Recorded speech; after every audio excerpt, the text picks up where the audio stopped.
Hot Springs Village Inside Out is a closer look at the largest gated community in North America, spanning 26,000 acres in the Ouachita Mountains in south central Arkansas. Join me, Randy Cantrell, and some occasional guests as we explore Hot Springs Village Inside Out. Are we good? Are we good? I mean, if we sit here long enough, we'll think of something else, but I'm not trying to. McGraw Realtors, located in the heart of Hot Springs Village, is the fastest growing real estate office with over 30 agents and staff. Executive brokers Lori and Ken Henderson, along with realtor and waterfront specialist Rick Marshall, they're eager to share the special features of Hot Springs Village with you. For a complimentary relocation packet, call Ken and Lori at 501-276-3018 or call Rick Marshall at 501-601-RICK. They are McGraw Realtors of Hot Springs Village.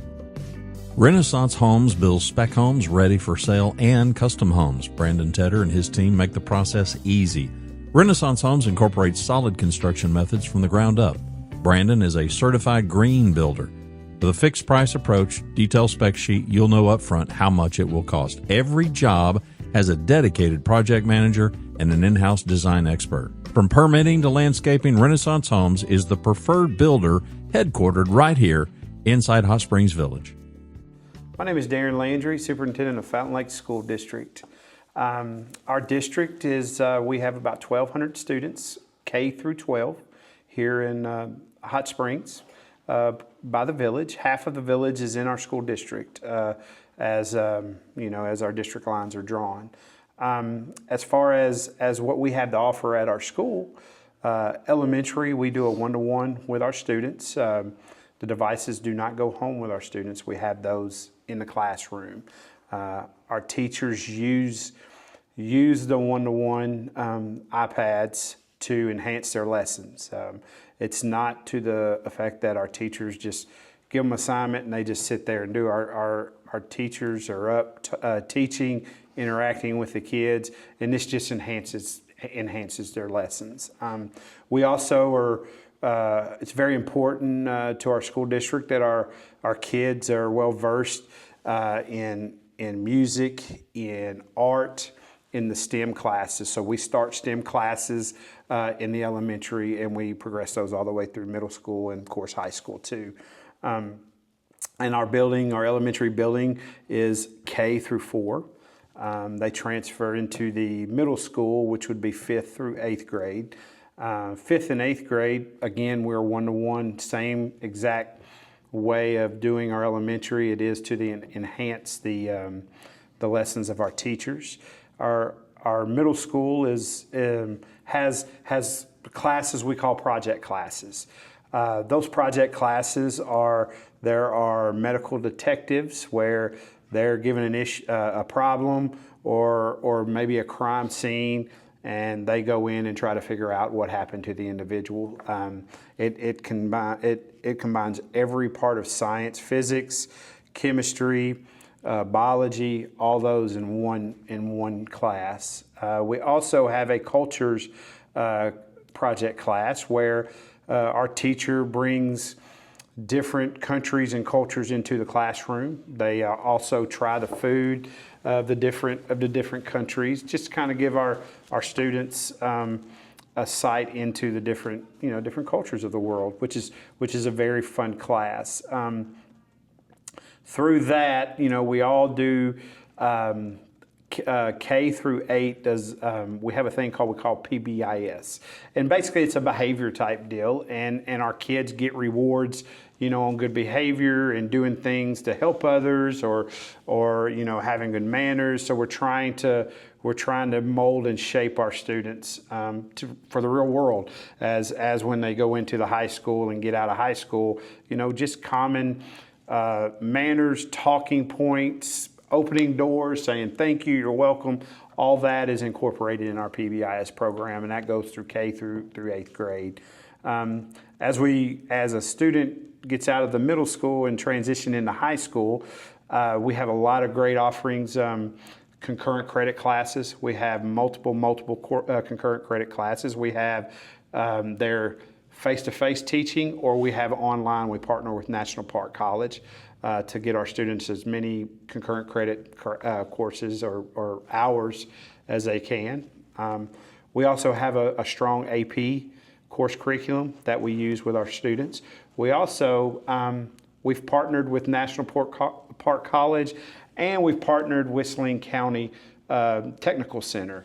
And when I got here on campus, what I want to do is I want to have a path for every high school student. If that is a student that wants to go to a four-year university, if that's a kid that wants to go to a two-year, a technical school, if they want to go to the armed forces, we have a path for them.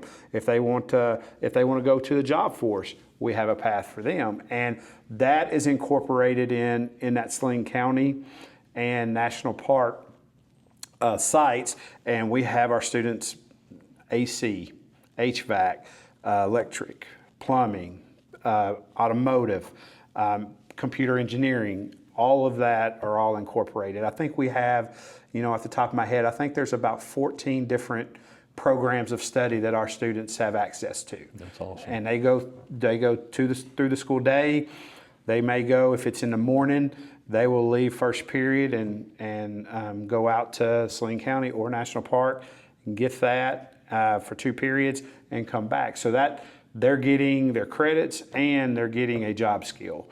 And Everett and Benton have hired students coming straight out of that Saline County with their automotive. So we have different business partners that are in cahoots with the college and the Saline County that makes it available for our students to get jobs as they graduate from high school. And so that's my vision with the different tracks. We have an agri opportunity here on campus, and that incorporates animal science, that incorporates welding.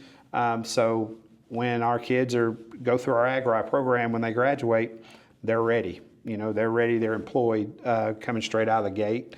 We have different, I call them welding shops around town that have hired our students, and they get their certifications. So different things like that at Fountain Lake. Our classes are relatively small. We have our teachers. We're not stuffing kids in there, 30 kids in a class. We more range about 25, 26 a class in a high school, and whatever the state regulations are for middle school and elementary. But yeah, Fountain Lake is a great place.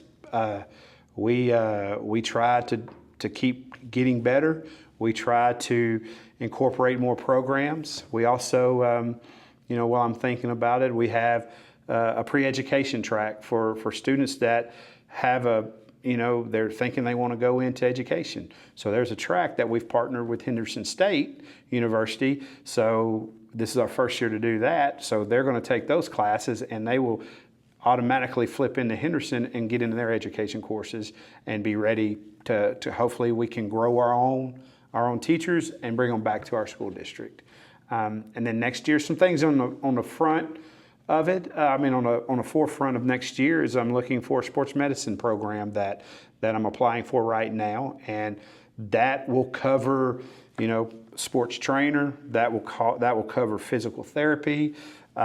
With our nursing program at National Park, that also covers a lot of classes that they have to take to be a nurse. So things like that is the district's vision, and we're just trying to push our kids in whatever direction they want. Yeah. Sounds terribly progressive for a small community in Arkansas, doesn't it? I'm sitting here coming from Dallas-Fort Worth and thinking, okay, I don't know that there's big 6A in Texas high schools. No, it sounds outstanding. It sounds awesome. Talk to us a little bit about extracurricular, the stuff the kids, love to do. Absolutely. We have a lot of clubs and organizations that are within the high school and the middle school that our kids can get involved. We also have all the sports that you can ask for. We have tennis, football, we'll have basketball, golf, baseball, softball, track. So anything that our kids can get involved in, because studies show that the more kids are involved in, the higher their GPA and the more success they have through their high school years and transition to whatever they want to do after high school.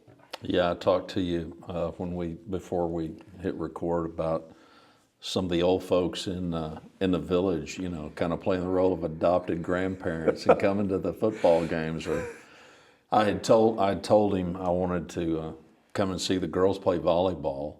You know, we're a volleyball family, and it's like I said, do people do that? And he said, "Oh yeah, for sure. Oh yes, they do it." Our what's great about this community is we have a lot of support in our extracurricular activities, in our games.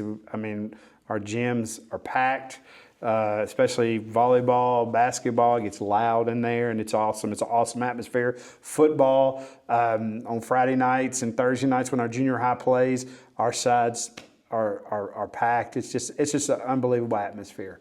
Yeah, it's awesome.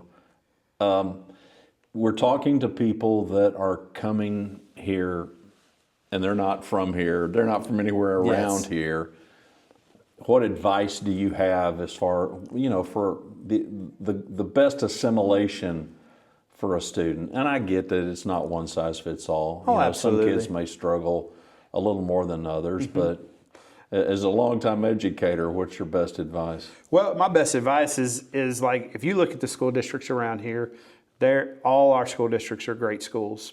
You know, different schools offer different things, and that's okay. And we try to, at Fountain Lake, like I said, we try to make an avenue for every student that walks through our doors. And you know, if we don't have an avenue, we'll take a step back and we'll look and try to find that avenue. You know, I would suggest parents and students that are moving into the area, come visit the school. We'll be happy to take you on a tour and show you everything we have to offer. And the way I look at it, you can't go wrong what district you choose. It just depends it depends on whatever your student is wanting. And there's a place. I feel there's a place for everyone at Fountain Lake. So I'd love to take them on a tour and have conversations about that. Okay, Fountain Lake also offers fishing clubs. They go to different tournaments around the state, and it's a pretty long season. It pretty much lasts all school year, and it's pretty awesome. They go on the Trader Bill's tour, and they hit all the lakes around here. They go up to North Arkansas. Now, is this high school? High school, okay. Yes. And the crazy fact about this is fishing is starting to gain a lot of popularity in colleges. So kids are getting fishing scholarships to go to college.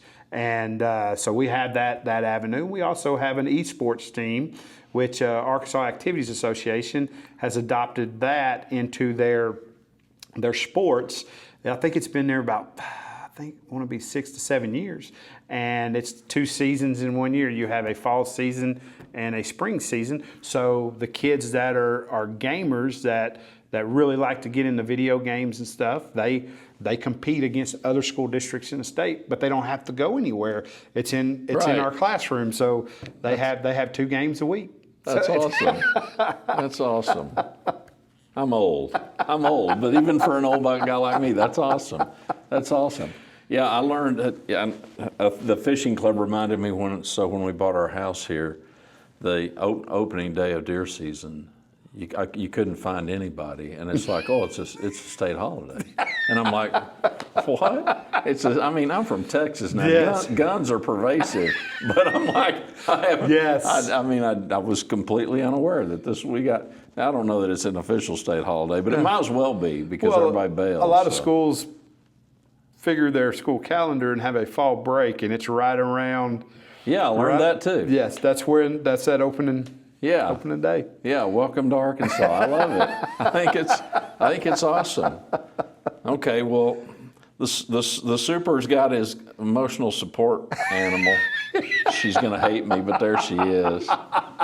So what haven't we covered? Is there anything we haven't covered that you need to cover? I think you should talk about how safe. Thank you. I do have that on here. Yes. You can hide me. too. Yeah, safety. Well, sadly, we have to have that conversation. Absolutely. It's a hard conversation to have because, my age growing up, this was something we didn't have to worry about. But as a superintendent this day and time, it's a thing that sometimes that keeps you up at night, making sure all your kids are safe. So we've added fencing all around our campus with electric magnetic locks on our gates. So you have to have a key fob to get in. So that goes all the way around our campus. Also, we have video cameras with audio in every classroom, in every hallway, and outside every buildings, all buildings. So to keep our kids safe. And people ask, well, why do you put them in the classroom? Well, that's an avenue to keep our kids safe, so we know what's going on, keep our teachers safe. And we also, every school that you enter, there's an area that you have to be buzzed in. So you're in a contained area until our secretaries are behind glass and they can buzz you in, once we find out who you are, who you're coming to see, and they check in and check out with their driver's license. So I feel like our school district is a very safe place. And we're also partnered with Hot Springs Police Department. They're going to come in and do a site assessment to see where other areas we can improve on. And we're open all suggestions, and we get those suggestions, and we try to make everything happen to make us as safe as possible. We also, also comes with safety. We do have we have 2 SROs on campus, and they are police officers. They've gone to the police academy. They've got full training. So that helps out with any issues there, and they're in direct contact with the Garland County Sheriff's, Hot Springs PD. So that helps us too on that. And you were asking about how many campuses. Everything is on site right here where we're at. I thought it was. I just want to make sure. Yes, we have K through 12, actually pre-K. We have a pre-K 2 here. So pre-K through 12 are all on one campus. We have 3 different buildings. We've got an elementary, middle school, and a high school. So I'm talking to the superintendent of Diamante Golf Course. Okay. And I told him that I was going to come and visit with you, and he said that he had great success in hiring high school kids from Fountain Lake as seasonal workers, yes, and was bragging on you.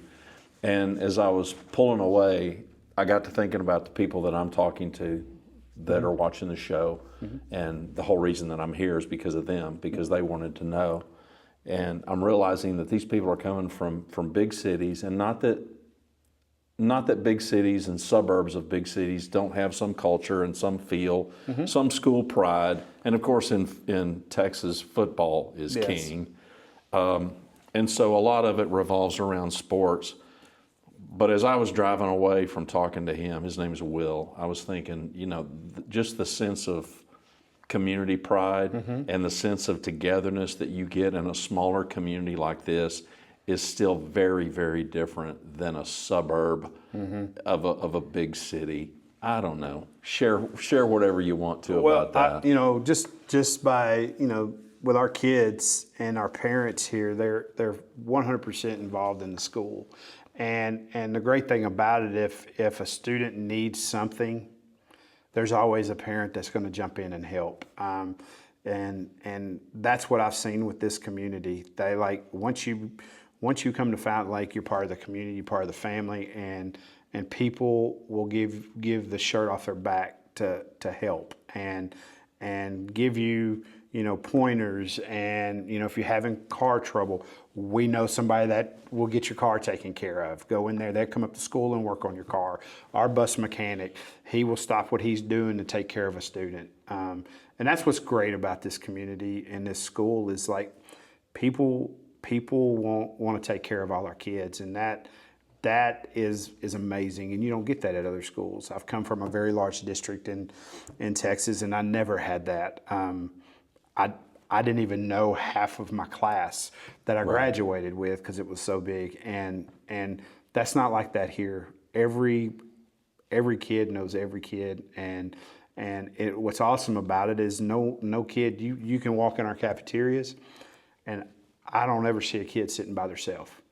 If they are, another kid comes over and sits with them or tells them to come sit over at their table, and that's what makes this place really, really special. We can do all the programs and help our students, but that aspect of this school district is you can't teach that, and that's what I really love about this district.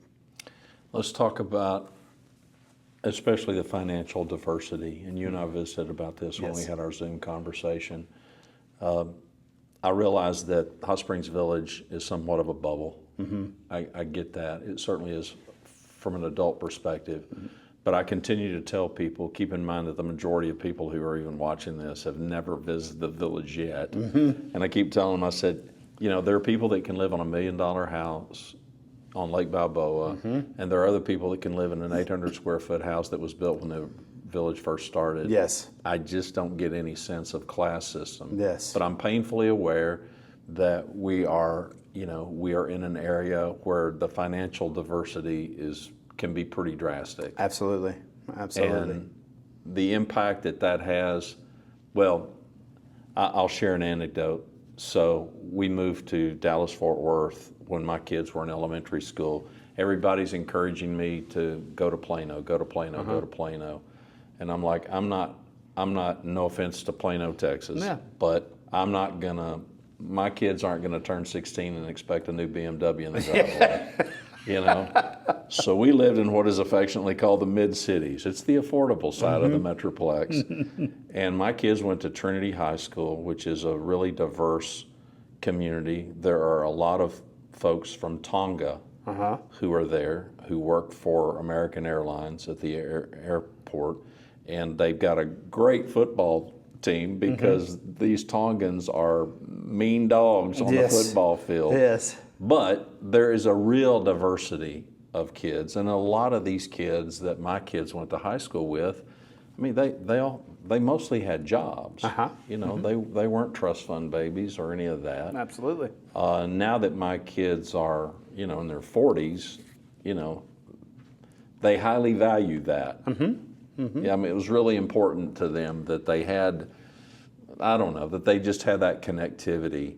Talk to us about any class system or any of those problems that you may see or don't see. And one thing you did say, yes, there's a large diversity as far as, like you said, you have kids that live in $1 million houses, and you've got kids that live in the haves and the have-nots. Absolutely. Yep. And the great thing that I've seen here, there's really no class system.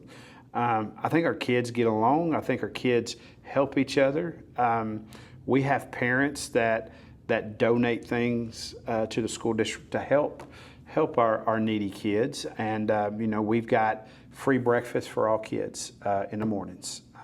So we want to give our kids 2 strong meals, a breakfast and lunch, but you could, like I said, you could go in the cafeteria and you won't see that. Like, you don't see like the ones that have everything sitting over in a little corner by themselves, and the ones they're all mingling and they're all talking and they're great friends. Our kids in the high school, a large percent of our kids have jobs.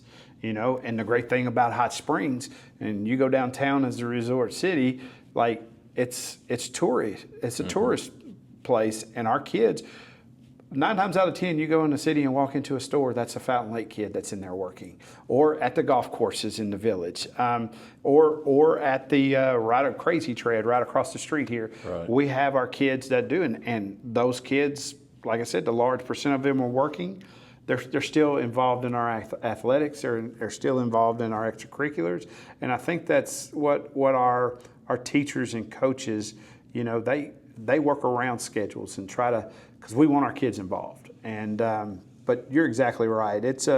There is a disparity, like you said, but to the eyes of the beholder, when you walk in, you won't be able to see that.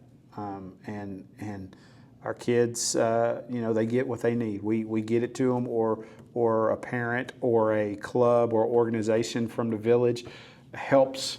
We know there are kids that needed glasses, and a club from the village paid for them. So like that's the backing our school has, and it makes our life a lot easier here to make sure that we know we can get what our kids need. Yeah, I'm glad to hear it. Well, let me make an appeal then for our mic drop moment here to the villagers, that you're empty nesters, you've been empty nesters, but life has been good to you. You've been blessed, and you want to express some gratitude, and you want to do something for the Fountain Lake School District. What's their best avenue? Best avenue is to get in touch with Peyton Albright, our PR person. Get in touch with me, email me. If you know anyone in the central office, get a hold of us, because we will direct you in the right direction. And just a little bit goes a long way for our kids here, and it helps them because they don't have that avenue at home, and they don't have an avenue to get things they need. Their avenue's us. So just shoot us an email, call us. We'll be happy to help you in any way, and come out to our games. I'd love the village to come out to all our games, come to our extracurriculars, and they'll be pleasantly surprised, and I think they'll enjoy it. Thanks for watching Hot Springs Village Inside Out. You'll find all our episodes at hotspringsvillageinsideout.com or on YouTube.